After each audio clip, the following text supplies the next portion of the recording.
WMFD.com. It is Coffee Talk with Jay Fox, sponsored in part by the Cove Coffee Shop in downtown Ontario, Ohio. This is a special presentation today as we talk about the state of our health in Richland County. Joining us on the call counterclockwise today, Sarah Humphrey, who is the Health Commissioner for Richland Public Health Board of Health, took over in January of 2020, came to us from Ashland. Delighted to have her. An old friend, Vinson Yates, who's been with Ohio Health since 1987 and currently holds the title of President of Ohio Health Mansfield Hospital and also Ohio Health Shelby Hospital. And last but certainly not least, our very good friend Jodie Perry, who we all know as the President and CEO of the Richland Area Chamber of Commerce and Economic Development Group in Mansfield, Ohio. Hello and welcome to the show. So we have 2 days left, and then we can say goodbye to what was the most disturbing year in the history of our lives by far. Would we not all agree? Absolutely. Feels that way. It does. There have been a lot of cute emojis with 2020 getting the boot one way or another, and we are certainly hoping for better times in 2021. As we look ahead to the new year, let's start with asking the first question, and I'm going to begin with Vinson Yates. What is the state of Richland County's health right now? Where are we at Ohio Health? How are we with capacity? What's the situation? Yeah, and I'll thanks, Jay. I'll let Sarah speak more to where we're at from a purple or a red perspective and the indicators of that.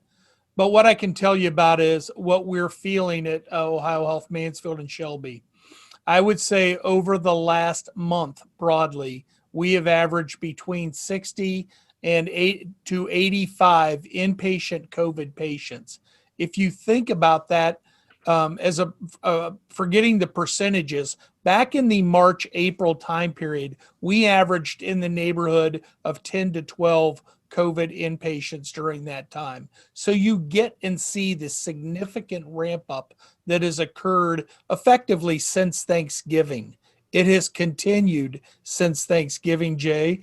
As a result of that, we are absolutely, we're continuing to grow and focus on what we can do through our ERs, through our urgent cares, through our telemedicine with our primary care practices. But the reality is we have a lot of sick patients in our hospital right now.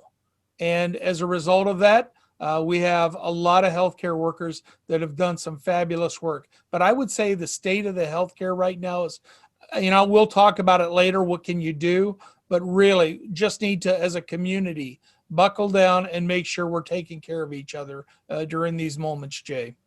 And that situation is the same for the other hospital systems, not just Ohio Health. Everyone is working toward capacity and having the same struggles, correct?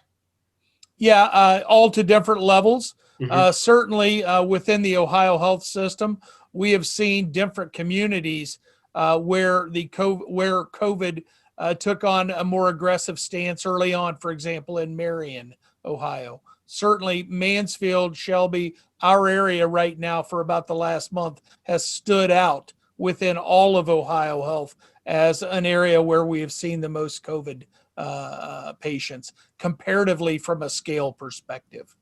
And that is the perfect segue to the next question, which we'll direct to Sarah Humphrey. What a dubious honor, and we know it's not your fault in any way, shape, or form, but how did Richland County end up being the only purple county for a period of time in the state of Ohio? What happened?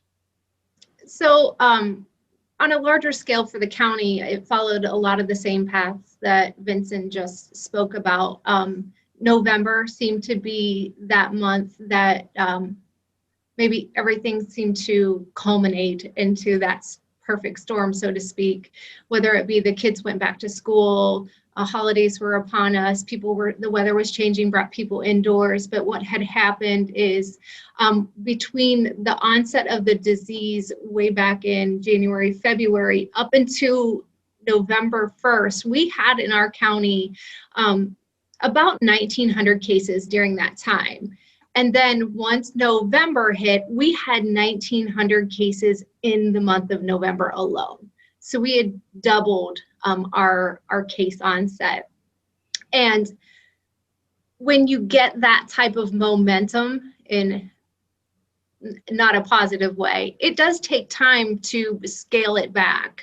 So what the state does is they look for trends. So although we had started to decrease by the time that we were the only purple county, it did take more than just 1 or 2 days for that to really set itself strong in the community. So that's why it took an additional week. When we were at our highest, we were triggering all 7 indicators. We were only one of maybe 2 counties in the entire state that were indeed triggering all 7. Thankfully, yes, we are trending in a positive direction, but I kind of compare it to when you're sitting in a boiling pot of water and it goes down by 2 degrees. Are you really going to notice it? Yes, it's in the right direction, but you still don't want to be there. So I think it's an excellent analogy. When we think about the weeks that we stayed at purple, did it surprise you? Because purple, according to the guidelines, means unless you have to be somewhere, you're just not. You're supposed to be at home. Yet, restaurants, bars, shopping malls, you name it, people were out and about, and in a lot of cases, surprisingly, without a facial covering. What seems to be the problem in Richland County? Are we not taking it seriously? And if so, why? So in my opinion and what we have seen, it has definitely taken on a more critical tone in the community. Whereas again, during those summer months and people were outside, there were a little more lackadaisical approach to mask wearing and staying apart because it was that outside environment. But then as the weather started to transition, those same practices were not being carried over into an indoor environment very well. So it did take time for everyone to completely grasp the effects that, again, no longer were these, I know a friend whose mom who is ill is now become my mom is ill, and then it was I am ill. And it really started to impact lives dramatically, whether that be through business operations, through their own workforce, or their, procuring household living, or children going to school. So I think when it started to become more touch their personal lives is when we saw a change in approach. And it's a delicate balance. And Jodie, we're going to bring you into the conversation because the fine line that we're riding here, folks, is health and safety versus the continuation and the forward progress of our economy. And, COVID has caused consternation in absolutely every facet of our lives, but businesses have gone under as a result. What are you seeing with your members, and what's the word in the community, Jodie? Well, it's definitely been a tough year for businesses of all sizes, particularly small businesses, though. I think they've seen some pretty substantial impact locally. So, I think as the fall went on, we were doing our small business grant program in conjunction with the county and the different municipalities. And so that gave me some really firsthand on the ground information about how businesses were doing from an economic standpoint. And, as the fall went on, it was getting tougher and the impact was getting greater. We tried to work with them. So first of all, I think, obviously having that grant program was definitely a positive thing for our community. Almost $2.8 million going back out to these businesses. And these were the smallest of small businesses that were able to be impacted. I'm definitely pleased that there's going to be another round of PPP coming because, what I've seen, especially with some of those industries that you mentioned, Jay, restaurants, retail, they're still feeling the impacts. They're not shut down, but obviously people don't want to come out in the same way while the virus is spreading the way it is. And you know, that's a tough thing. We don't want them to spread it, but we certainly want to support the small businesses. So I think something like another round of PPP is a good answer for that, because it will help pour some money into these small businesses when they need it most. And hopefully, you know, after the holidays, we can see our numbers continue to decline so that, you know, people can once again support. I would say just a note is that, you know, supporting our businesses can happen in a variety of ways. So it can be takeouts versus going in. And, you know, I always tell people, don't forget to tip generously your servers there. So, because that's an important thing. A lot of our local small businesses have done curbside or online stores too. So, you know, I spent some considerable time shopping small over the holidays, and I was able to do some of that in innovative ways too. So, you know, our small businesses are trying to you know, respond in a responsible manner, and I think for the most part that they have, and that's important to keeping things going. What do you say, Sarah, when a business does not want to adhere to the rules? The governor has said curfew is 10 p.m. Some businesses have decided, we'll pay the fine. How do we address those circumstances? Thankfully, that is the exception and not the rule in Richland County. As we do have a partnership with the state, the Ohio Bureau of Workers' Comp has set forth a task force to monitor retail establishments for adherence to COVID-19 guidelines. And you will find the occasional bad player, so to speak, but a lot of these businesses really do their due diligence. They post the signs, they ask that their patrons wear the mask. They really do take above and beyond efforts to ensure compliance. Now, for those very rare businesses that don't, they do end up getting either notified by the health department or even taken to a larger level with the workers' comp task force. But usually at the most, it takes a phone call from us, the Richland Public Health, to the businesses. We talk about some different ways their operation can ensure that the patrons are following their rules. And a lot of, as what Jodie had said, the curbside business practices has really helped, because we understand that there are situations where some people cannot wear masks. So these curbside abilities really is a win-win situation. The residents are able to receive the services and goods that they need. They are kept safe, as most likely they are part of the vulnerable population.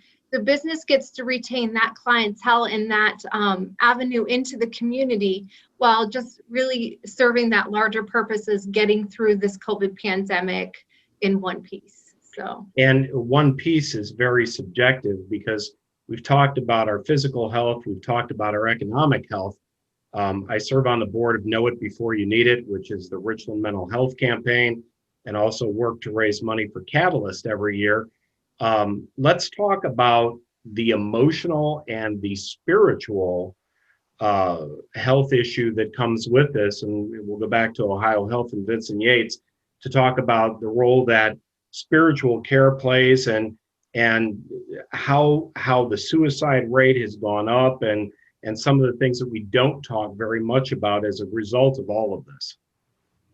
Jay, thanks for teeing that up. For me, since March, this has been a health issue that was going to be followed very closely with an economic issue. And the biggest issue of all, which is still going to play out for a long period of time, is the social impacts of this. We haven't even really begun to see that. I want to paint a picture for you very quickly, and it just occurred on Christmas Eve. So I'm up in the CCU, which is one of our COVID units, and there I'm with a younger nurse who's doing a great job. She has 2 COVID patients. They are both going to die within the next 24 hours. She's there with the pulmonary critical care doctor, and they're doing a great job. And they're via the phone talking to the family members, trying to be that intermediary where normally, Jay, you would be putting your hands on your loved one and you would be having that conversation at a very important time in your life, let alone the folks that are dying. And what I want to tell you is how proud I am of these folks that are able to do this consistently. We've seen this consistently.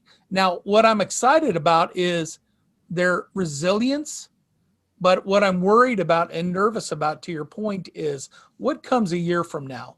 And that is just one aspect of many different social players or social things that are going to come out of this.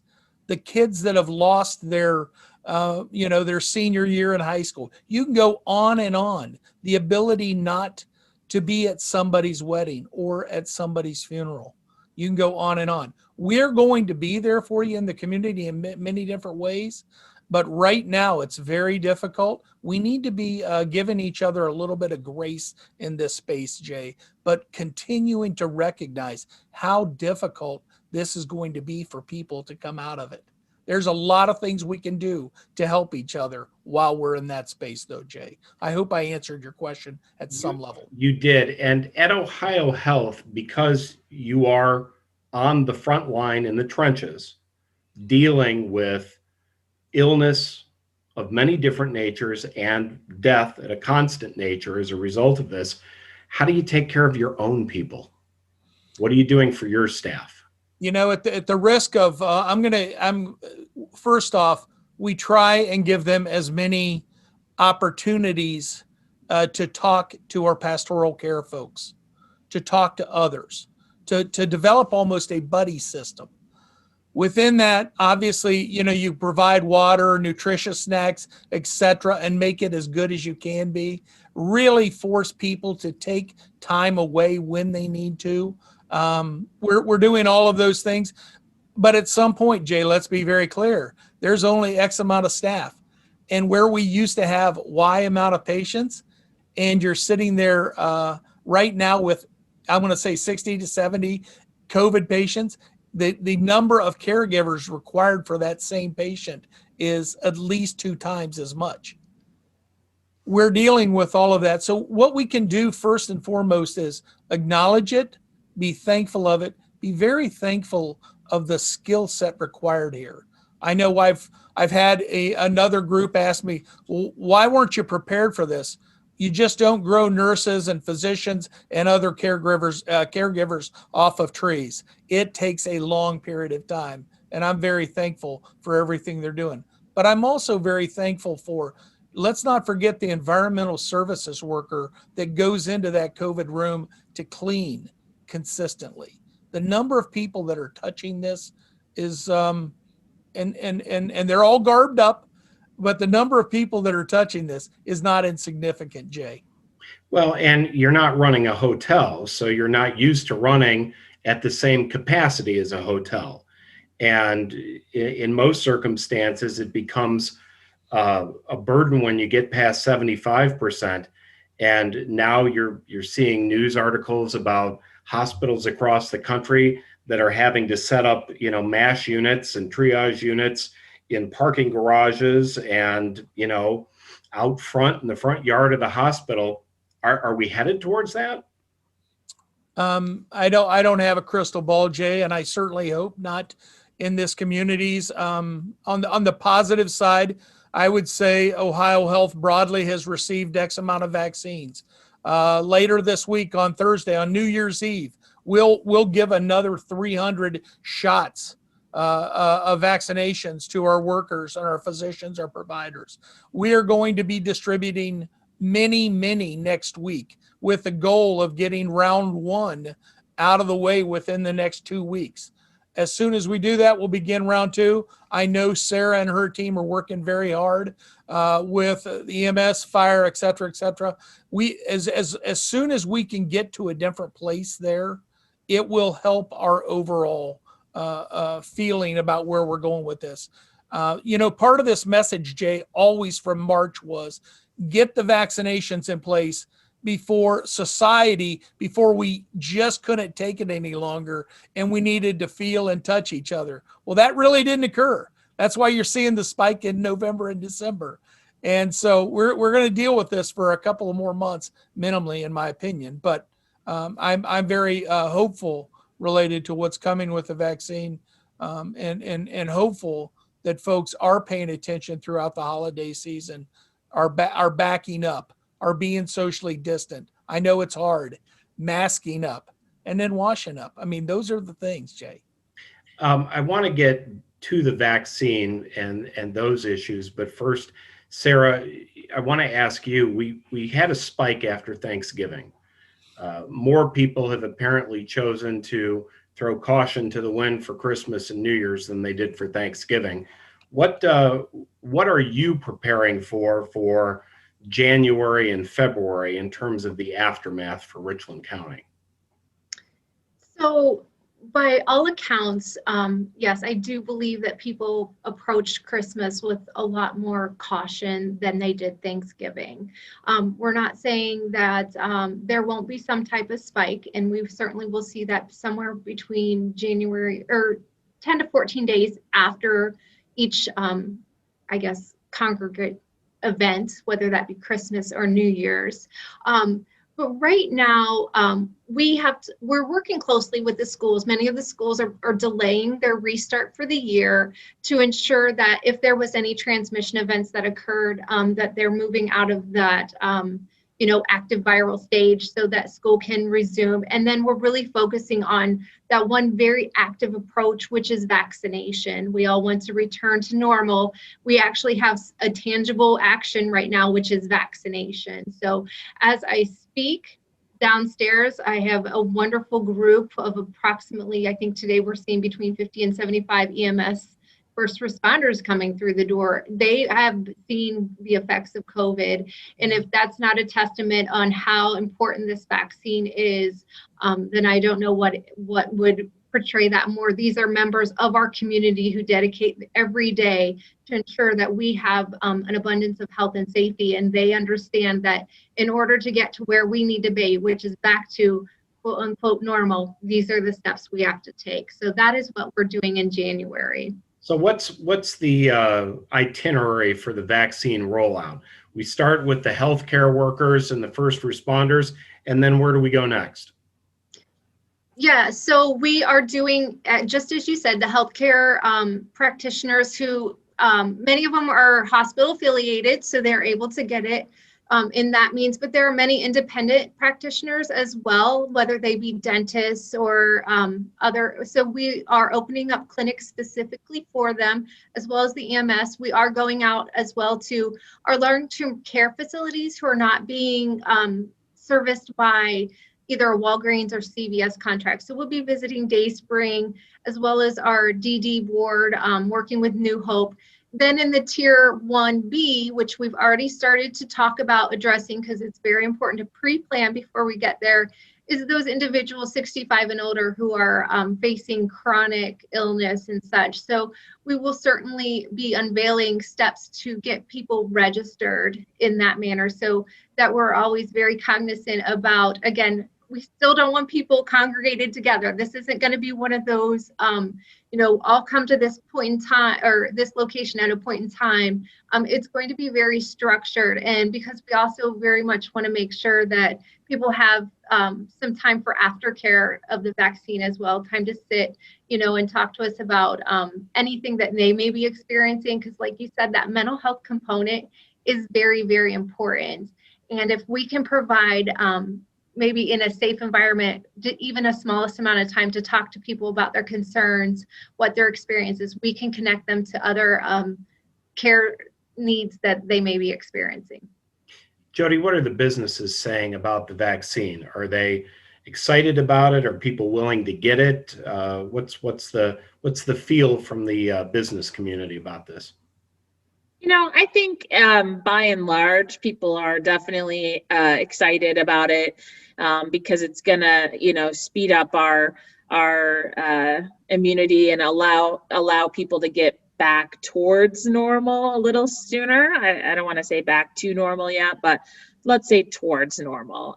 So, I think, like with everything else, there's, you'll find people on all sides of this, but I do think, much of the business community sees it as that thing that we need to do to get to normal again, which is someplace we all would like to go back to. So, I certainly, am hopeful that we'll see, you know, a broad embrace of that, and we would be happy to be a part of anything with that. You know, the U.S. Chamber has been a really good leader for us in the business community during this time, just from an advocacy perspective, and also bringing, they've brought a series of speakers on all sorts of things, including the vaccines, and just really from a national business perspective, they're really pushing in an embrace of the vaccines. So I think we'll continue to hear more about that here locally, but you know, hope that, at least from what I'm hearing so far, people have been positive towards it. So not everyone can get the vaccine immediately, and it's going to take time to cover our population in Richland County. What can we do as a community to protect ourselves and to curb the spread of COVID? Because this is perhaps the most important conversation we're going to have, is what can we personally do to make a difference? And Sarah, we'll start with you, and then we'll go to Vinson and then Jodie.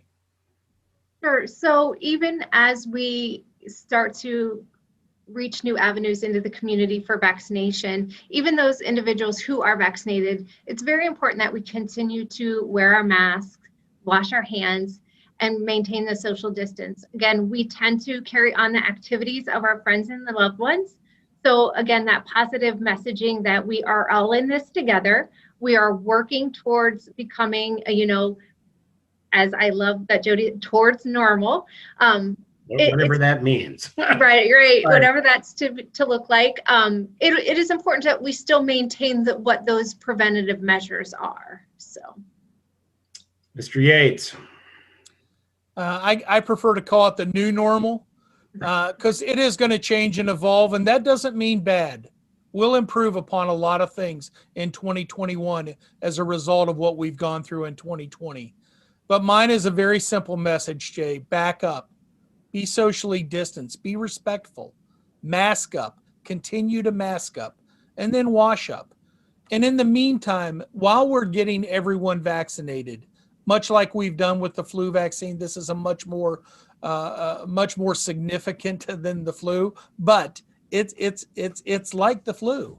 And while we're going through all of this, work your hardest individually, as families, as leaders, to embrace the fact that you can be out. You just got to be smart about it. I haven't stopped going out. I have managed exactly how I'm going out, how I do that, how I wash up, how I socially distance. So those would be my messages, Jay. Jodie, what's your message? I don't have much to add. I would just say, we were part of a community messaging campaign, Count on Me, Richland County, that everyone here was a part of that. And I think our thought with that was the personal responsibility. You hit the nail right on the head, Jay, is that, it really comes down to the individual choices that we make. And, it's never probably been, those choices are probably never more important than they are right now. And so this feels like it's lasted forever. We all feel that. We all are tired of COVID. We're all ready for life to be different. But in order to get there, we're going to have to hunker down a little bit longer in terms of these preventative measures. Like Vinson said, there's still ways to be able to enjoy life. It might be different temporarily, but there's ways to get out and do things like supporting small businesses or seeing friends, but you have to do it carefully. And that's the biggest thing. And I think when we see these huge numbers that are happening in the nation, it's just easy to tune it out. I do it as well, so I'm not judging anybody because I feel the same way often. But I've heard too many stories, and I think at this point we've all heard those stories within our networks of like, man, it was just a 5-minute conversation, or it was just this, and that person ended up getting sick later, and now I'm on quarantine. And whether you've had it already or just been stuck in quarantine for a period of time, we've all kind of had those close calls and those near misses. So, I just encourage people to just, show a little kindness. I liked the phrasing Vinson used earlier, show some grace. We are going to get through this. That's what I keep reminding myself and our team and the community, like, this is going to end. It will. And I want as many of us together at the end as possible. And to do that, we just have to do these small things. As our good friend Bill Wapner has said many times, I'd rather be seen than viewed. So we would rather have 90 days of not being seen than 30 minutes of being viewed. So we'll give credit to him for that.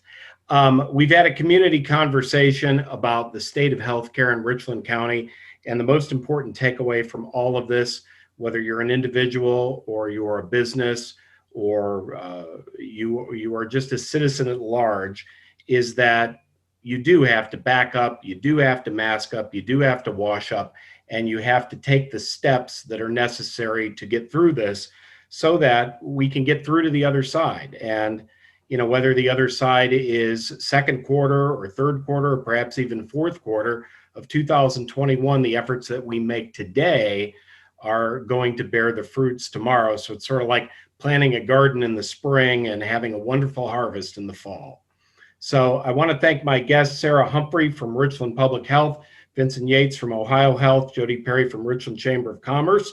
I am Jay Fox. This has been Coffee Talk, a service of WMFD Television and WMFD.com with the support of the Cove Coffee Shop. And we thank you so much for watching.